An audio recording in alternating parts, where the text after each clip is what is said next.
Hello everyone and welcome back. My name is Mr. Cobalt, and in this video I'm going to be going over intermolecular forces and in particular London dispersion forces. In other videos I'll be going over the other kinds of intermolecular forces like dipole-dipole and hydrogen bonding. So let's get into this. So the first thing I want to cover is some vocabulary, some words that we need to understand. So intramolecular forces versus intermolecular forces.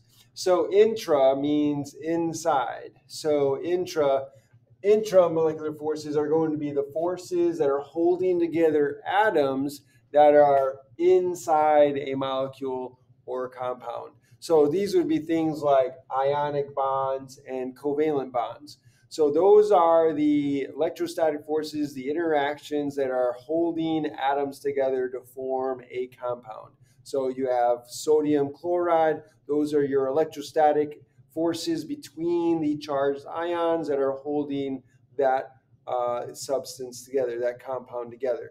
You've got the sharing of electrons. The negative electrons is acting as a glue that's holding the two nuclei together to form that bond and form that molecule. So those are the forces that are inside a molecule holding it together, holding those atoms together. What we're going to be talking about in this video and other videos is the intermolecular forces. Inter means between, between. So here we're talking about the forces between molecules, intermolecular.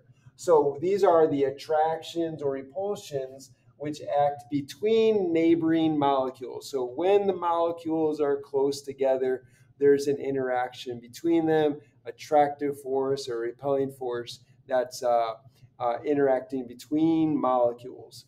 Okay, so with that out of the way, hopefully that's clear. Let's talk about the first one.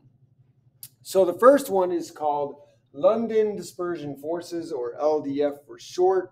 It's also referred sometimes as van der Waals forces. So those are used interchangeably.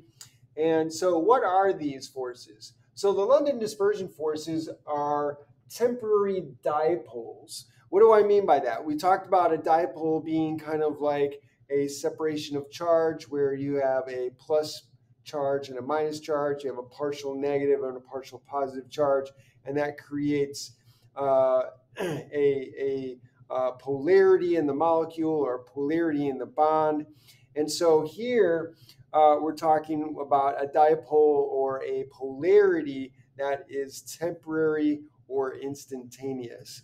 And why is it temporary? Well, it's because of the fluctuation in electron density. So everything has electrons, molecules, electrons, atoms have electrons, and those electrons are not stationary. They are moving around. And so at any one point, you could have more electrons on one side of your atom or molecule versus another time. So at another time, they might switch to a different side. So these electrons are in constant fluctuation. And so because of that fluctuation, the density could be more on one side than the other. And so here I have a little picture kind of showing what's going on. So here I might have two atoms or two molecules here. And so here I have the nuclei, here I have the electron density. And so at this snapshot in time, these two atoms have their electron density pretty evenly spread out in like a circle or a sphere. And so this is at one moment in time. And if we take a next instant or snapshot of time later on, this atom here, the electron density is more to the right.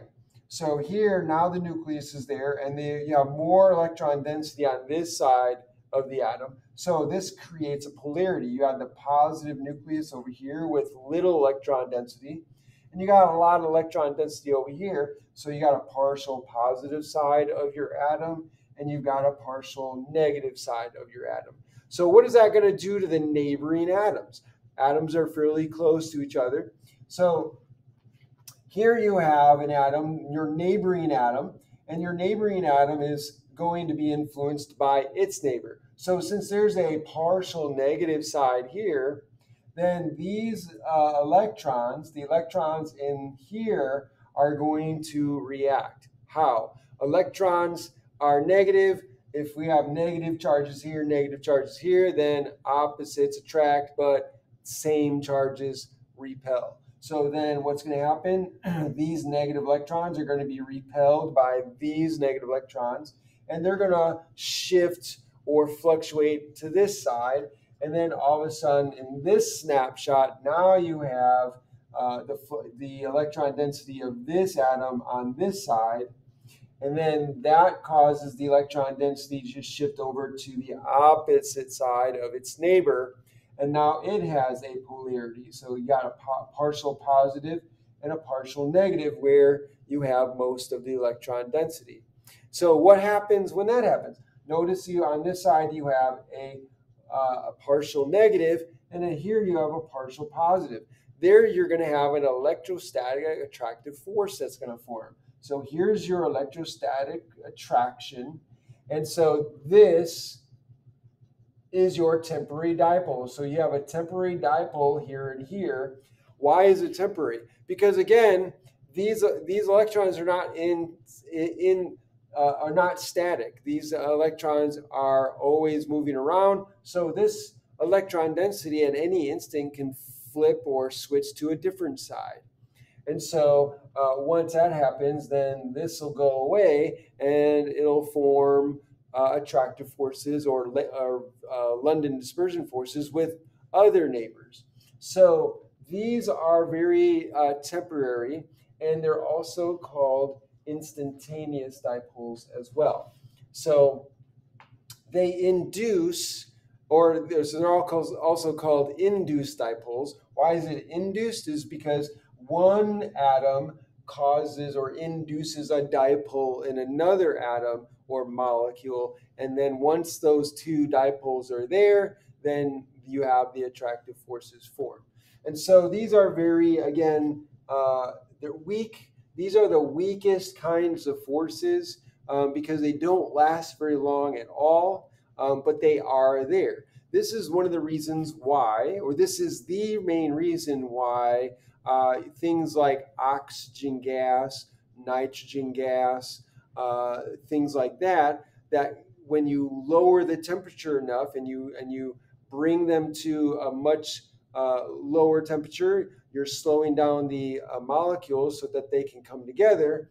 And these molecules that are nonpolar, right, they don't really have attractive forces, but because of the London dispersion forces, they can come together and form liquids. If there were no attractive forces between these molecules at all, then they wouldn't come together. So, but it's the London dispersion forces that allow things to become liquids that are normally gases at room temperature.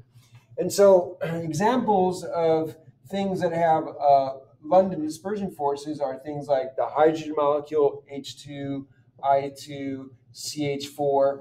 These all have things that what they have in common is that they are all nonpolar molecules. And so nonpolar molecules only have London dispersion forces. They don't have any other intermolecular force. That's it. The reason is because they're nonpolar. They don't have a permanent dipole. They don't have permanent polarity in the molecule. They only have that temporary polarity.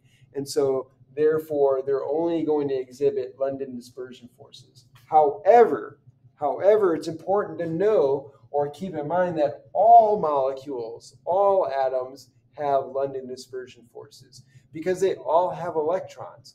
And it's the fluctuation of electron density in a molecule or atom that leads to these temporary dipoles and these attractive forces that we call London dispersion forces.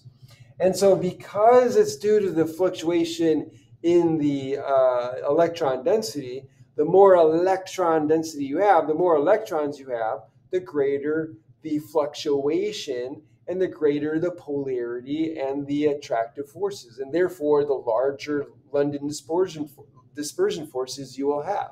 So larger molecules with more electron density, more electrons, are going to exhibit a stronger London dispersion force than smaller molecules. So if we look at this molecule here versus this one, we have C8H18. That's a larger molecule, more atoms, more electrons, more electron density than this one. This only has 3 carbons and 8 hydrogens. This has 8 carbons and 18 hydrogens.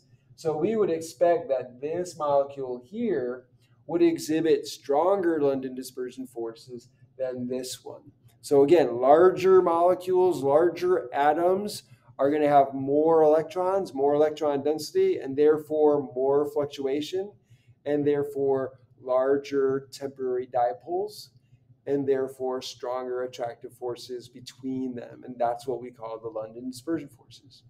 I hope you enjoyed this video. I hope this clarified and enlightened you about London dispersion forces and intermolecular forces versus intramolecular forces. If you like this video, please hit that like button right there and subscribe to my channel. Hit that notification bell so you can be notified by other videos I put out, and put a comment down in the comment section below. Let me know what you think. Ask me questions. I'd love to hear from you. Thanks for joining me, and have a great day.